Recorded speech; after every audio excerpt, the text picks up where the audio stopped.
You don't need brain smarts when you've got hand smarts. That's the general idea behind dexterity games, which is great news for me because my brain is all thumbs. The general definition of a dexterity or action game is any board game where the primary mode of winning is by physically executing an action, either flicking, stacking, balancing, posing. You get the idea. Tiddlywinks is a famous dexterity game, same with Twister, Quarters, and of course, the literal towering monolith of the genre, Jenga. Jenga's sold over 80 million copies since it was first created. I can't even count to 80 million. Look, watch. 1, 2, 3. One eternity later. So you couldn't do it. Now, normally, it's the way in board gaming that the highest selling game isn't always the best, and don't get us wrong at Phenomenerds, we quote, "Stan the legend that is Jenga," but is it the best dexterity game out there? No sir, no madam, no sirree Bob. This is a collection starter, and this week we're looking at the top 10 dexterity games that are better than Jenga. Number 10,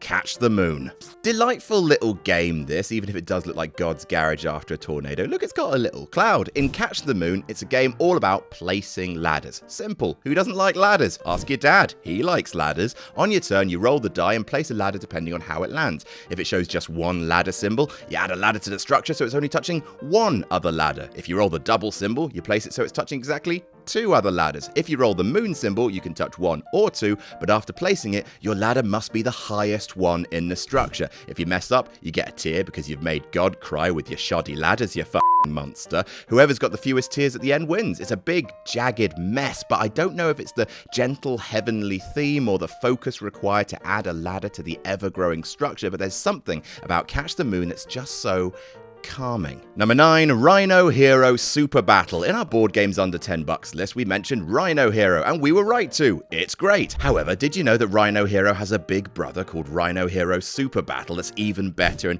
everyone prefers him? Shut up, little brother. Shut up, idiot. While in Rhino Hero, you build one tower up in a single column, Super Battle has a wider base and allows for a lot more variations in how you build. You play a floor from your hand. The floor has on it the two types of walls you need to put under it. Two small walls, two big walls, one big, one small, whether you have to hang a spider monkey from the new floor. Silly fun. The battle part of it comes in because everyone's controlling their own hero. Rhino Hero, Giraffe Boy, Bat Quinn, and Big E. Once you've placed a floor, you roll your die. The number you roll is how many floors up you move your piece. If you land on the same floor as someone else, you both roll dice. Highest score stays, lowest score moves one floor down. When the tower falls, whoever's highest up wins the game. Even more tense than Jenga because the game forces you to prod and move things about the structure way more often. And again, crucially, it makes so much less noise than Jenga when it falls. Number 8, Men at Work. To answer your question, this game doesn't come from a land down under where women glow and men plunder. I know the references my target demographic understands. I'm very good at YouTube. Men at Work is a building game, similar to Catch the Moon, where you start with something basic and add to it until it crumbles under its sheer ridiculousness. This time you're making a construction site. On you go, you turn over a card and this will show you a symbol and how to add it to the site. For example, for this, I need to add a purple or black beam so that it touches two other colors. Easy. Now I have to add this little fella. Look at this cute little fella. He is my beautiful son. I have to add him to a red or black beam so that he's close to an edge. And so it goes and so it goes until you make a mistake, you kill your beautiful son, and once you've made 3 mistakes, you're gone. A short, simple game, but one of the most beautifully produced stacking games out there. Number 7, Junkart. Pretzel Games made Men at Work. It is very beautiful. Pretzel Games also made Junkart, which is even more beautiful. Well done, Pretzel Games. In Junkart, you are making sculptures using all of these oddly shaped bits of wood. The interesting thing about Junkart is that instead of one overarching set of rules, instead, you play a series of mini-games named after places, and each mini-game has completely different rules. Maybe everyone has their own color. You flip over the top card and everyone has to add that piece in their color to their sculpture.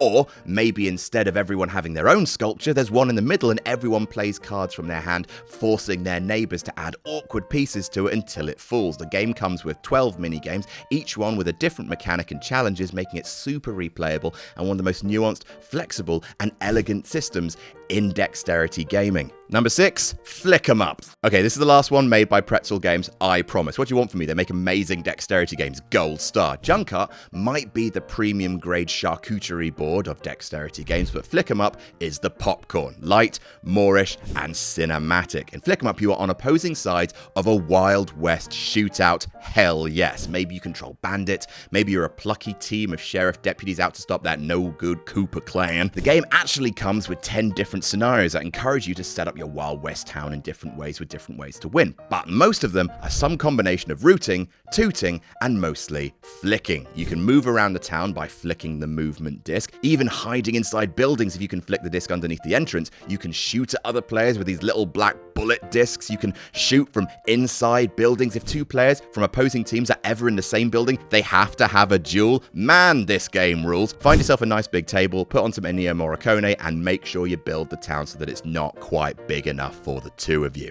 Number 5, In a Bind / Yogi. We've covered In a Bind or Yogi, which is the easier version of the game to get a hold of these days, in our list of videos you can play over Zoom. Go and give that a watch. It's ever so good, but we can't leave this off the list as it's literally a game about who's got the most dexterity. It's also the simplest game on this list. On your turn, you take the top card from a deck and do what it says. Maybe you have to touch that card to a body part and keep it there. Maybe you'll be given a task to remember to do every time you take a future card. Keep doing it until you make a mistake. 3 mistakes and you're out. Simple as that. It's Twister in a box, but with less accidentally putting your crotch in the face of your friend Trevor.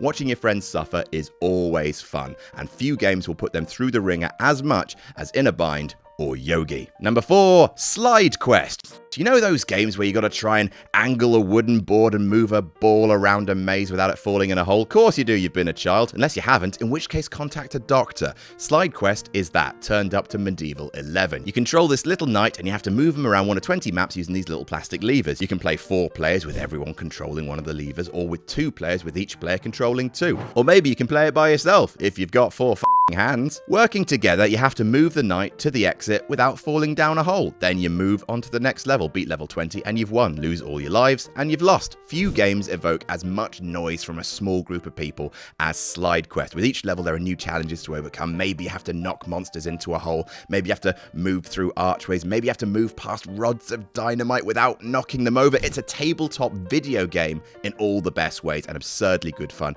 even if you will get unreasonably angry at your cack-handed friends. Number 3, Pitch Car. We covered Pitch Car in last week's list of games to play at Christmas for a damn good reason. It's simple, huge fun, and easy to get loads of people playing. Also, it looks absolutely boss sitting on your table. You build your own racetrack out of these bits of wood, including ramps, hairpin corners. You can add bumpers or take them away if you're feeling froggy, and then the race is on. Flick your car the best so that you're the first across the finish line. Easy as that. There are so many expansions you can buy until one table simply isn't big enough. You must buy more. Soon everything will be Pitch Car. Everything will be Pitch Car. It's probably the best convention game of all time and easily one of the best dexterity games ever designed. It's also a bloody big toy, and who doesn't love a bloody big toy? Number 2, Klask. The best thing to come out of Sweden since the Vikings, and only marginally less aggressive. Klask is the love child of air hockey, table football, and Magneto, and it's sensational. It's a 2-player game where each player controls their mallet piece by holding a magnet underneath the board. That's rad enough by itself. Then it's simply first to 6 points, and here's how you get points. If the ball falls in your opponent's hole, that's a point for you. If your opponent's mallet falls into their own hole, that's a point for you. If your opponent loses control of their own mallet, that's a point to you. If your opponent gets any 2 of the 3 center magnets stuck to their mallet, you've guessed it, everybody dies. Oh, no, wait, sorry. That's a point to you. It's fast, simple, frantic, and addictive, like cocaine, or something less likely to get this video demonetized. Let's say, medical cocaine. There, that'll do. It has an amazing table presence. You can't play just one game. Klask is almost the very best that dexterity games have to offer. Almost. And number 1, Crocodile. The maple syrup of dexterity games, in that it's old, beautifully crafted, quite expensive if you're buying it properly, and very Canadian. I feel a little bad putting Crocodile on a list that calls itself a collection starter, because a board like this, properly varnished to within an inch of its life, that will set you back a few £100. So basically all the other games on this list put together. But also, it's the best dexterity game ever made, and it's not even close. You're flicking pucks across this huge wooden circle with certain rules. If your opponent doesn't have pucks on the board, then you have a free shot. You flick, and as long as your puck ends up inside the innermost circle, it stays on the board. However, if your opponent does have pucks on the board of their own colour, then when you flick, you first have to hit one of theirs. Otherwise, your puck is eliminated from the board. You get 12 shots each, and then you count up points. Pucks here give you 5 points, here give you 10, here give you 15, and any pucks that fall inside the small hole in the middle of the board are put off to one side and net you 20 points at the end of the round. It's so good. It is so good. I don't think there's a more addictive tabletop game on the market. The rush you get from pinging your opponent's pucks off the board while deflecting yours into a difficult place for them to attack. Like Wolverine himself, rounds of Crocodile are short, vicious, Canadian, and great. Worth the price tag for a proper board because they are beautiful, but you can buy cheaper ones out there. I love it dearly. Crocodile is one of my favourite games of all time. And that's our list. What are your favourite dexterity games? Let us know in the comments. Don't forget to like and share this video around, and please subscribe to Phenomenant if you haven't already. We are aching to get you into the wonderful world of board gaming, so join us and get on board.